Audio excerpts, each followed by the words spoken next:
Good morning. We are extremely pleased that you're here. It is good to come together for the purpose of co-creating. Do you agree? Yes. You're knowing what you're wanting? Yeah. Are you enjoying the desire?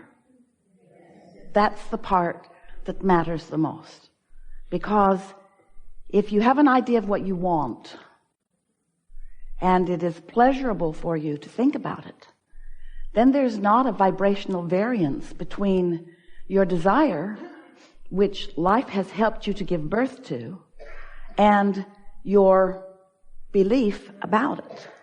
If you wish you didn't want it, because you've wanted it for so long and it keeps not showing up, then there's a big vibrational variance between what you want and what you expect. Expectation is such a powerful thing. A belief is just a thought you keep thinking.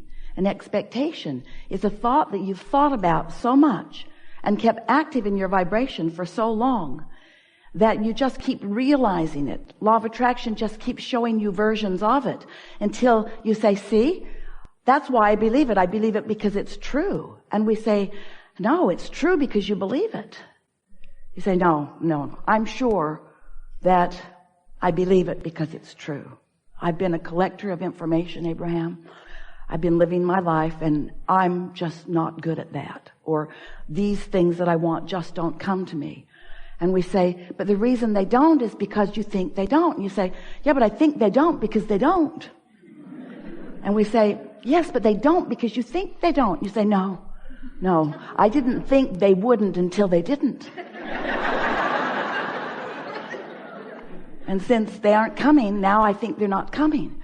And we say, well, somehow you've got to figure out how to break that cycle, because the universe is not giving you what you're saying with your words. The universe is giving you what you're offering vibrationally.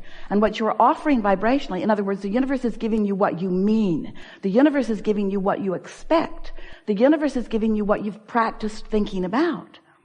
And so we get it, that it's not the easiest thing in the world. In fact, it might be one of the hardest things in the world to think differently than what is.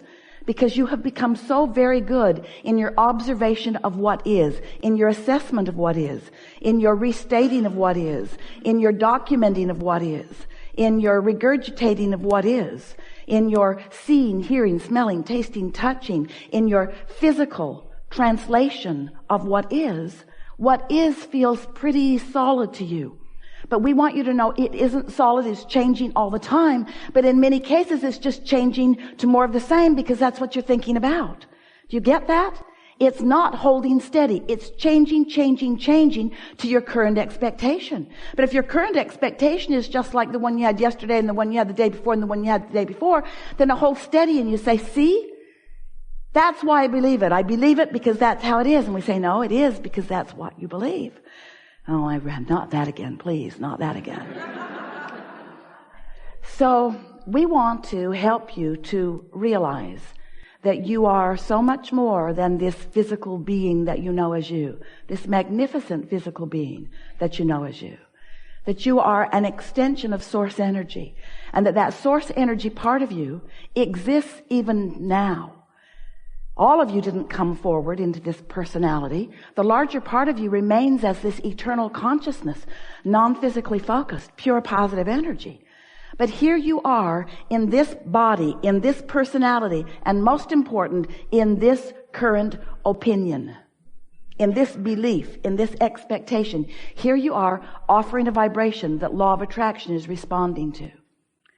But the most important thing to realize about that is that the reason that you feel the emotions that you feel is because that inner being part of you, that source energy part of you, that non-physical part of you, that eternal, always eternally being part of you is having right here, right now, an opinion right here, right now about the very same thing that you're having an opinion about right here, right now. In other words, when you see that guy and you just hate that guy, so annoying in this way and this way and this way, the reason that you feel the discomfort that you would call hatred or whatever it is that you're feeling, is because the source within you feels differently. Once we got Esther's attention about that, she said to us a few hundred times, Abraham, you clearly need more information about this. I'm sure if you knew what I know, you would not be sitting on your airy fairy cloud. If you knew what I know, you would feel about this like I feel about this. And it took a while for Esther to come to understand that we don't go there. And when she does, she feels the separation is too strong a word, but she feels the vibrational variance between who she really is and who she's allowing herself to be in that moment. And that discord is really what we want to talk about, because this gathering is about the art of allowing alignment rather than discord. The art of being tuned in, tapped in, turned on to who you really are, rather than being separated is too strong a word, but you can pinch yourself off pretty good from who you really are and what you really know. So over time, I've been talking with you about who you are. You are so important to the equation of the eternal expansion that we all are. You said, I'll go into this physical experience and I'll explore and I'll see, I'll hear, I will experience the contrast, the variety. And out of it, I will come to my personal conclusions about what I personally prefer. And the reason that you did that so clearly, you knew that so clearly before you got here, is because you understood that the whole purpose of the variety is for choosing. You said, I'll make choices that are important to me.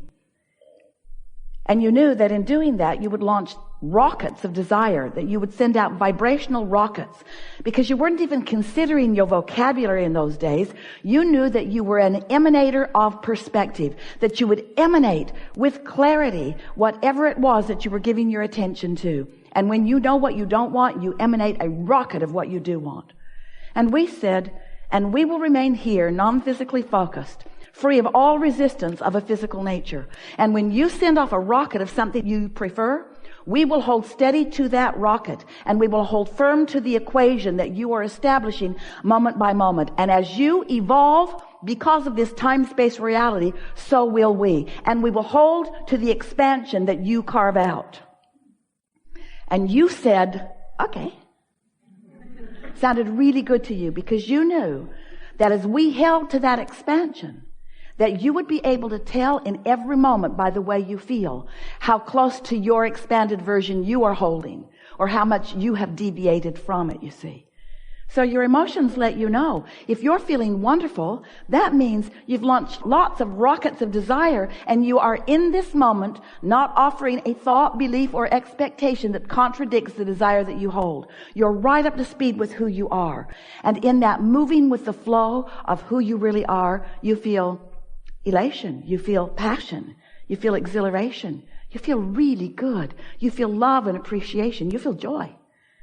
But if you are feeling frustration or overwhelmment, if you are feeling angst of any kind, if you are feeling anger, or if you are feeling grief, if you are feeling revenge, or any of those negative emotions that feel like despair or fear, then that means that your perspective in this moment is so far apart from the perspective of your source about the same thing. That's the most important thing to understand. It isn't that we are focused upon something entirely different and that's why we feel good. We're focused upon what you're focused upon and we feel good. And that is, no matter how you try to figure it out, what unconditional love really is.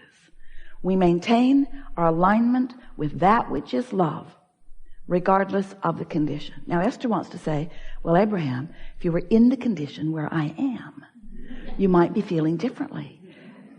And we say, do not argue for your conditional limitations.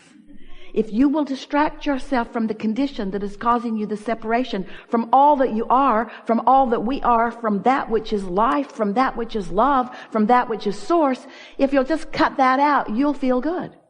In other words, it's like the cork is bobbing up there on the surface of the water. You can hold it under the water. That's what negative emotion is. But when you let go of it, when you're distracted from whatever you're doing that's holding it down, it will bob right back to the surface where it belongs. And you are the same. If you're not bobbing, it's because you've got hold of things unnecessarily. You're holding the conditions of those unnecessary things in your thought patterns. And in doing so, you're practicing them because you think a thought for 17 seconds and another thought like it joins it. It doesn't take very much attention to something to get enough momentum going that you can cause what feels like true separation from your life, from your joy, from your clarity, from your abundance, from your well-being, from who you really are. So, cut it out. We are eager to talk with you about whatever is important to you. There is no order of business here. Nothing is off limits. What you will notice is a wonderful unfolding, because we had this gathering before we dragged your physical bodies here. In other words, who you are, what you've been living, what you want, is all part of the vibrational mix of all of this. So together, we're just going to find a way to sort it out with the powerful intention of helping you to close that gap between who you really are and who you may be allowing yourself to be in any moment. Life is supposed to feel really good to you. You're supposed to be having a wonderful time. You are supposed to feel good. But in order to do that, it takes some deliberate attention. It takes some deliberate focus, which means, mostly it means, you got to care about how you feel. You got to care so much about feeling good that you are willing to pay the price of feeling good. You have to care enough about feeling good that you are willing to use your emotions to help you in the choice of thought. And that's what deliberate creation is. So once you begin to put this emotional translation in the mix, once you begin to recognize that how you feel matters most of all, because how you feel is your in-the-moment indicator of how much of you are allowing to be present in this moment.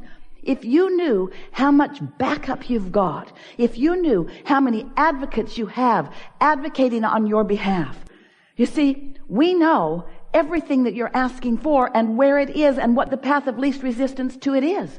We know where everything you want is and where you stand in relationship to it. That's a good thing. It's a good thing for you to know somebody who knows that, you see.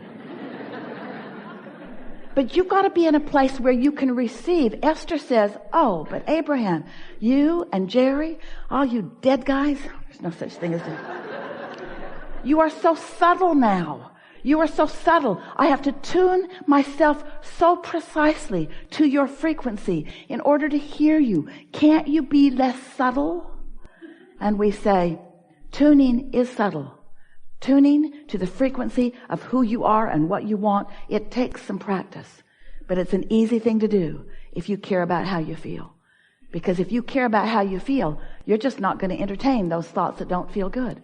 You're just going to find yourself more and more shying away from them, which is to say shying away from or toward something else. In other words, there's no such thing as exclusion in this attraction-based universe.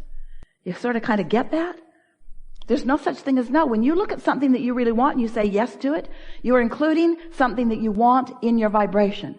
But when you look at something that you don't want and you feel that resistance well up in you and you are saying no to this thing you do not want, what you're actually doing is saying yes to this thing you do not want. Because attention to the subject is what causes you to be the inviter, the receiver, the realizer, the creator of it, you see. So, what do you want to talk about? There's a lot of trouble in this room. We're going to have a really good day. Just relax and know that you're going to get this.